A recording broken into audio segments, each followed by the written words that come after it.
তাহলে চলেন প্রবেশ করা যাক ইহুদিদের কবরস্থানে। না না, আমি যাব না।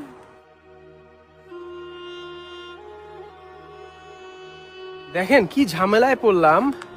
আমি ওরে বলছি চলো আমরা এখন ইহুদিদের কবরস্থানে যা রিসার্চ করব, দেখব যে ওদের আত্মা কোনোভাবে আমরা মিটারের মধ্যে ধারণ করতে পারি কিনা, কিন্তু এখন ও বলতেছে ঢুকবে না। চলো। কেন? এই দেখেন ইহুদিদের কবরস্থান দেখছেন, পরিত্যক্ত কবরস্থান ইহুদিদের। এগুলি সব ইহুদি ইসরায়েলিদের, বুঝছেন? মারছিল না ওদের।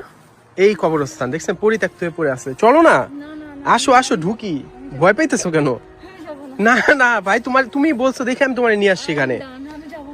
এত ভয় পেলে কি হবে? তোমার সাহস, তোমার না বহুত সাহস বলছো তুমি। আসো আসো, এটার মধ্যে আসো। আচ্ছা আমি ঢুকি, তারপরে তোমায় ঢুকানোর ব্যবস্থা করতেছি। ওই দিক দিয়ে তুমি ঢুকতে পারবা, দেখো ওই যে ওইখানে কাটা আছে, ওই দিক দিয়ে ঢুকতে পারবা। ঢুকবা?